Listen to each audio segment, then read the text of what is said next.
Hello everyone, welcome back to this channel. तो HTML course की series में last video में हम लोगों ने ब्लॉक एंड इनलाइन एलिमेंट के बारे में देखा था कि ब्लॉक एलिमेंट क्या होता है और इनलाइन एलिमेंट क्या होता है एचटीएमएल में, किस तरह से हम लोग इसे आइडेंटिफाई कर सकते हैं।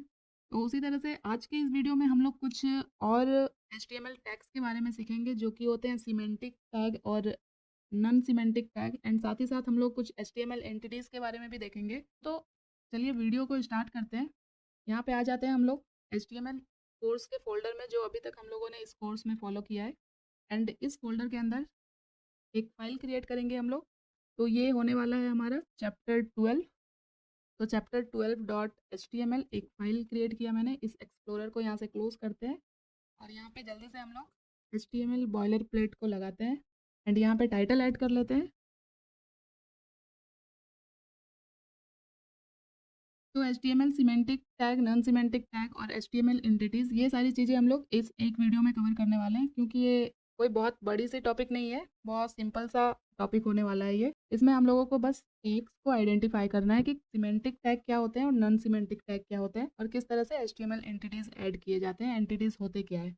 तो यहाँ पे सबसे पहले तो हम लोग लाइव प्रीव्यू एक्सटेंशन का यूज़ करके हम लोग अपने लाइव सर्वर प्रीव्यू को ओपन करते हैं। यहाँ पे लाइव सर्वर को ओपन करते हैं यहाँ पे। तो इससे क्या होगा, हमारा कोड और आउटपुट दोनों यहाँ पे हमें दिखता रहेगा। तो HTML में सिमेंटिक टैग एक ऐसा टैग होता है जिसका कि कुछ मीनिंग होता है। सिमेंटिक का मतलब होता है मीनिंग। तो ऐसा टैग जो हेल्प करता है ब्राउज़र को भी और डेवलपर को भी ये समझने में, मीन्स टैग को देख के ये क्लियर हो जाता है कि ये टैग का क्या मतलब है, किस लिए यूज़ किया जा रहा है। मीन्स उसका कुछ एक मीनिंग होता है, स्पेसिफिक मीनिंग होता है। तो वैसे टैग को हम लोग सिमेंटिक टैग बोलते हैं। एंड वाइस वर्सा, वैसे टैग जिसका कोई मीनिंग नहीं होता है तो वैसे टैग को हम लोग नॉन सिमेंटिक टैग बोलते हैं। अब हम लोग बात करते हैं कि कौन कौन से सिमेंटिक टैग्स होते हैं। तो अगर आप लोग वेब डेवलपमेंट सीखना स्टार्ट कर रहे हो तो आप लोगों ने एक वेबसाइट का स्ट्रक्चर क्या होता है ये तो आप लोगों ने अभी तक आइडेंटिफाई कर ही लिया होगा। तो सबसे टॉप में जो वेबसाइट का जो सेक्शन होता है, टॉप सेक्शन, उसे हम लोग वेबसाइट का हेडर सेक्शन बोलते हैं। तो नॉर्मली अगर आप कोई कोड देखोगे किसी वेबसाइट का तो वहाँ पे हेडर एक टैग होता है। यहाँ पे मैंने हेडर लिखा, एंटर किया, तो ये एक हेडर एक एलिमेंट होता है। तो यहाँ पे देखो, अगर आप एक बिगनर भी हो, आपको कुछ भी नहीं पता है HTML के बारे में, तो भी आप इस एलिमेंट को देख के बता सकते हो कि ये हेडर एलिमेंट है। तो हेडर वर्ड से ही आपको क्लियर हो रहा है कि ये जो है कोई हेडिंग होने वाला है, कोई हेड पार्ट होने वाला है, कुछ ऐसा क्लियर हो रहा है। मीन्स इसमें एक स्पेसिफिक मीनिंग है। तो ये होता है एक सिमेंटिक टैग। तो ऐसी वेबसाइट जो एसईओ पर्पस को ध्यान में रख के बनाया जाता है। अगेन मैंने एसईओ के बारे में आपको बेसिक सी नॉलेज दी थी। तो वहाँ पे मोस्टली सिमेंटिक टैग को यूज़ किया जाता है, जिससे क्या होता है, हमारे वेबसाइट का जो एसईओ होता है वो अच्छा होता है। क्योंकि सिमेंटिक टैग यूज़ करने से क्या होता है कि जैसे एक डेवलपर को ये क्लियर होता है कि ये हेडर है, उसी तरह से ब्राउज़र को भी ये पता चलता है कि हेडर टैग यूज़ किया गया है। इट मीन्स कि इस एलिमेंट को हमें एज अ हेडर ऐड करना है वेबसाइट में। तो इससे क्या होता है, हमारे वेबसाइट की जो ट्रैफिक होती है, जो एसईओ होता है, वो अच्छा होता है। तो एक अच्छी प्रैक्टिस होता है कि हम लोग अपनी वेबसाइट में जितना ज़्यादा हो सके सिमेंटिक टैग को ही यूज़ करें। तो यहाँ पे हेडर के अंदर एक नेव टैग भी होता है जो कि वेबसाइट के नेविगेशन बार को बनाने के लिए डिज़ाइन किया जाता है। तो नेव टैग भी जैसे नेम से ही क्लियर हो रहा है, नेव, ये भी एक सिमेंटिक टैग है। मैं यहाँ पे एक डिव यूज़ कर रही हूँ। अभी क्लास और आईडी मैंने आपको बताई नहीं है, तो आप इसे कंप्लीटली इग्नोर कर सकते हो। अभी बस आप सिमेंटिक और नॉन सिमेंटिक पे फोकस करना। तो एक ये तरीका होता है, या कुछ वेबसाइट में कुछ इस तरह से हेडर क्रिएट किया जाता है, जैसे एक डिव बना लेते हैं एंड उसमें एक क्लास ऐड करते हैं हेडर, एंड अब इस डिव के अंदर नेविगेशन बार को डिज़ाइन करते हैं। अगेन यहाँ पे एक डिव लेके उसमें भी क्लास ऐड कर देते हैं, नेव। तो यहाँ पे डिव एलिमेंट जो है, इससे कुछ भी क्लियर नहीं हो पा रहा है कि इसके अंदर जो कंटेंट है वो क्या होने वाला है। तो यहाँ पे ये जो सारे टैग है ये सिमेंटिक टैग होते हैं जिसका एक क्लियर मीनिंग होता है। बट यहाँ पे जो डिव एलिमेंट है इसका कोई मीनिंग नहीं होता है। ये बेसिकली यूज़ किया जाता है डिफरेंट एलिमेंट को ग्रुप करने के लिए, जो एक डिवीजन का काम करते हैं। तो अगर हम लोग इस तरह से हेडिंग या नेविगेशन बार क्रिएट करते हैं अपने वेबसाइट पे, तो ये एसईओ के लिए एक बेस्ट तरीका नहीं होता है। तो हम लोगों को मोस्टली सिमेंटिक टैग ही यूज़ करना चाहिए अपने वेबसाइट में जितना हो सके। यहाँ पे हेडर के अंदर मैं एक h1 टैग के अंदर टेक्स्ट ऐड कर देती हूँ, दिस इज़ द हेडर। तो अभी के लिए मैं इस डिव एलिमेंट को कमेंट आउट कर देती हूँ। तो वेबसाइट में जितने भी पार्ट होते हैं, लाइक वेबसाइट में क्या क्या पार्ट होता है जनरली आप लोगों को पता होगा। जैसे हेडर होता है, नेविगेशन बार होता है, कुछ सेक्शंस होते हैं और फुटर होता है, एंड कुछ साइड सेक्शन होते हैं जिसे हम लोग असाइड सेक्शन बोलते हैं। तो ये सारी चीज़ें ये ऐसे एलिमेंट है एचटीएमएल में जिस क्लियर मीनिंग होता है, जैसे सेक्शन है तो हम लोग डिव यूज़ करते हैं, डिव की जगह पे हम लोगों को सेक्शन यूज़ करना चाहिए जो कि एक सिमेंटिक टैग है। तो यहाँ पे मैं इसके अंदर टेक्स्ट ऐड कर देती हूँ, this is section of website. तो ये मैंने ऐड किया। उसी तरह से वेबसाइट में फुटर भी होता है, तो जब हम फुटर टैग यूज़ करते हैं तो डेवलपर या फिर ब्राउज़र इन दोनों को ये क्लियर हो जाता है कि ये वेबसाइट का फुटर है। इस फुटर एलिमेंट के अंदर जो भी एलिमेंट होगा, जो भी टेक्स्ट होगा, उसे हमारा ब्राउज़र वेबसाइट का फुटर कंसीडर करेगा। This is footer. तो सिमेंटिक टैग यूज़ करना ब्राउज़र के लिए हेल्पफुल होता है। उसी तरह से और भी कई टैग होते हैं एचटीएमएल में जो कि सिमेंटिक टैग होते हैं। ये यहाँ पे हमने हेडर बनाया, ये हमने यहाँ पे फुटर बनाया, इसके अंदर हमने सेक्शन बनाया है एंड इसके अंदर और भी वेबसाइट में और भी सेक्शन होते हैं, जैसे हमें एक आर्टिकल्स लिखना है तो आर्टिकल एलिमेंट भी होता है एचटीएमएल के अंदर, जो कि अगेन यहाँ पे नेम से क्लियर हो रहा है कि ये आर्टिकल एलिमेंट है तो इसके अंदर हमें आर्टिकल लिखना है। तो एचटीएमएल में बहुत सारे सिमेंटिक टैग होते हैं, वो आप लोग जैसे जैसे हम लोग कोर्स में आगे बढ़ेंगे, जैसे जैसे हम लोग प्रोजेक्ट्स बनाएंगे, हमें खुद ब खुद सारी चीज़ें समझ में आने लगेगी कि कौन सा एलिमेंट सिमेंटिक है, कौन सा नॉन सिमेंटिक है। यहाँ पे मैं एक कमेंट ऐड कर देती हूँ, कुछ इस तरह से कमेंट ऐड करूँगी मैं, सिमेंटिक टैग्स इन एचटीएमएल। इसे पूरा सेलेक्ट किया मैंने, कंट्रोल बैकस्लैश किया, ये कमेंट में ऐड हो गया। तो यहाँ पे हमने वो सारे टैग ऐड किए हैं जो कि सिमेंटिक टैग होते हैं। एंड नॉन सिमेंटिक टैग कौन कौन से होते हैं, जैसे डिव मैंने आपको एक बता दिया एंड एक स्पैन टैग होता है जो कि होता है नॉन सिमेंटिक टैग। जैसे कि आपको यहाँ स्पैन टैग मैं ऐड कर रही हूँ तो यहाँ पे मैं लिखती हूँ दिस इज स्पैन टैग। तो ये स्पैन टैग हम लोग यूज़ करते हैं जैसे कभी किसी पैराग्राफ में या टेक्स्ट में कुछ एक ऐसा टेक्स्ट होता है जिसे हम लोगों को अलग से स्टाइल करना होता है या फिर हमें उसे कुछ अलग से स्टाइलिंग देनी होती है, तब हम लोग स्पैन टैग का यूज़ करते हैं। इस स्पैन टैग से ब्राउज़र को कोई मीनिंग समझ में नहीं आती है कि ये स्पैन टैग यहाँ पे क्यों यूज़ किया जा रहा है। इट मीन्स कि ये हमारा नॉन सिमेंटिक टैग है।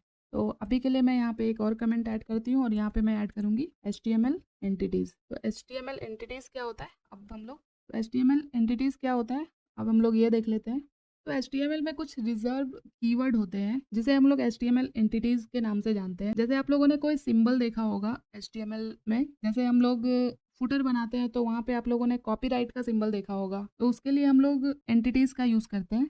जैसे मैं यहाँ पे एक फुटर एलिमेंट लेती हूँ और इसके अंदर हम लोग जैसे कॉपीराइट यहाँ पे लिखा मैंने, अब मुझे कॉपीराइट सिंबल ऐड करना है तो उसके लिए मैं यहाँ पे एंड सिंबल लिखूंगी एंड लिखूंगी कॉपी। तो ये देखो यहाँ पे इतने सारे सजेशंस मुझे दिख रहे हैं, तो यहाँ पे फर्स्ट वाला मैं सेलेक्ट करूंगी तो यहाँ पे ऑटोमेटिक देख सकते हो कॉपीराइट सिंबल ऐड हो गया। सेम इसी लाइन को मैं कॉपी करती हूँ एंड यहाँ पे हमने कुछ और भी वैल्यूज को देखा था, ये कॉपी हमने ऐड किया, ये कॉपी SR। तो ये देखो यहाँ पे कौन सा सिंबल ऐड हुआ है, ये देख सकते हो आप। जैसे कॉपीराइट में एक सर्कल के अंदर C लेटर डिस्प्ले होता है, उसी तरह से यहाँ पे कॉपी SR सर्कल के अंदर P लेटर को डिस्प्ले कर रहा है। तो ये बेसिकली होता है हमारा कैरेक्टर एंटिटी जो कि कुछ सिंबल को रिप्रेजेंट करते हैं। उसी तरह से और भी कई एंटिटीज होते हैं HTML में, तो नेम के थ्रू भी हम लोग एंटिटीज को ऐड कर सकते हैं और फिर या तो फिर हम लोग एंटिटी नंबर के थ्रू हम लोग सिंबल को ऐड कर सकते हैं। तो नंबर याद रखना कभी कभी थोड़ा डिफिकल्ट होता है, तो हम लोग एंटिटी नेम के थ्रू जो भी हमें आइकन्स चाहिए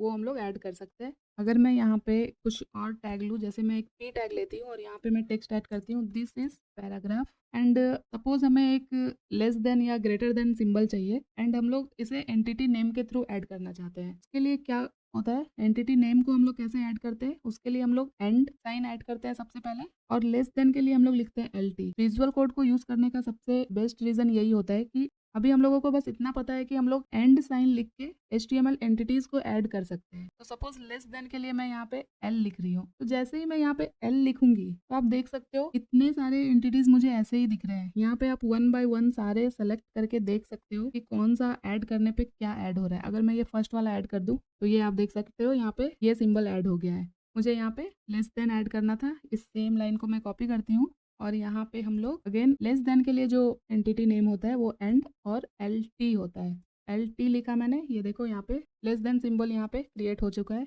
तो जितने चाहे उतने सिंबल हम लोग यहाँ पे क्रिएट कर सकते हैं HTML एंटिटी को यूज करके। इस सेम लाइन में ही अगर मुझे और सिंबल ऐड करना है तो मैं यहाँ पे ही एंड यूज करूंगी और ग्रेटर देन के लिए हम लोग यूज करेंगे GT लिखा मैंने, एंटर किया, ये देख सकते हो आप ग्रेटर देन सिंबल भी यहीं पे ऐड हो गया है। तो इस सेम लाइन के अंदर ही मैं यहाँ पे और भी आपको एंटिटीज ऐड करके दिखाती हूँ।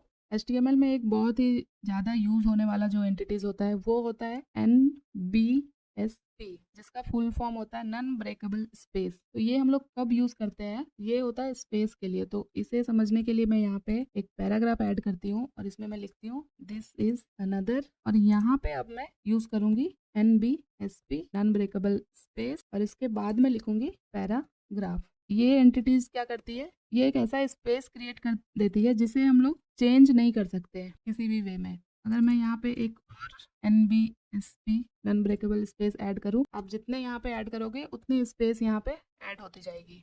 बहुत रेयरली हम लोग HTML एंटिटीज को यूज करते हैं अपने वेब पेज पे, तो ये सारे एंटिटीज होते हैं HTML के। तो अभी मैंने जितने यहाँ पे एंटिटीज ऐड किए वो हम लोगों ने एंटिटीज नेम के थ्रू ऐड किया है। हम लोग HTML एंटिटीज को एंटिटीज नंबर के थ्रू भी ऐड कर सकते हैं।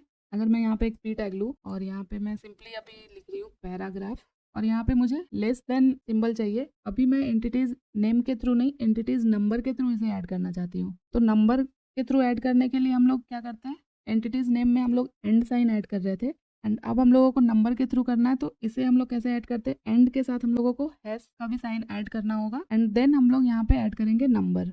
तो लेस देन के लिए जो हम लोग नंबर यूज करते हैं वो होता है 60। देखते हैं हम लोग ऐड करके। ओके, तो ये देखो ये लेस देन यहाँ पे ऐड हो गया है। उसी तरह से यहाँ पे नंबर के थ्रू ऐड करना है तो हम लोग एंड साइन लगाएंगे, हैश ऐड करेंगे, एंड कुछ और नंबर रैंडम यहाँ पे हम लोग ऐड करेंगे। तो 62 से ग्रेटर देन का साइन आता है। सबसे पहले तो एंड और हैश ऐड करना है हम लोगों को, एंड कुछ रैंडम नंबर यहाँ पे ऐड करके देखते हैं कि क्या ऐड होता है। ओके, यहाँ पे सेमी कलन भी ऐड करना होगा हमें। तो यहाँ पे देखो मैंने रैंडमली यहाँ पे 23 ऐड किया था, तो यहाँ पे कुछ ये इस तरह का सिंबल, यहाँ पे एक बॉक्स की तरह सिंबल यहाँ पे ऐड हो गया है। आप लोग भी इस तरह से एक्सपेरिमेंट कर सकते हो। एंड कॉपीराइट का जो एंटिटीज नंबर होता है वो होता है 169।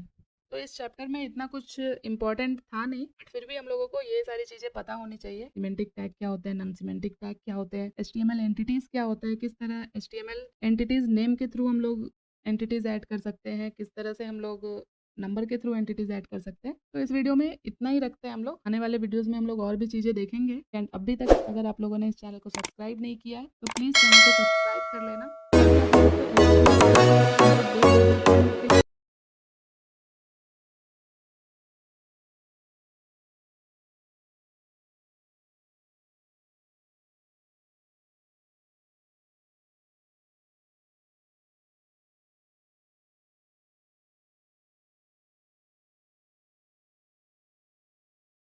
लिए जितनी नॉलेज चाहिए वो सारी आप लोगों को बहुत ही सिंपल तरीके से, बहुत ही ईजी एक्सप्लेनेशन के साथ आप लोगों को मिल जाए। तो मिलते हैं नेक्स्ट वीडियो में, तब तक के लिए thank you so much guys for watching this video.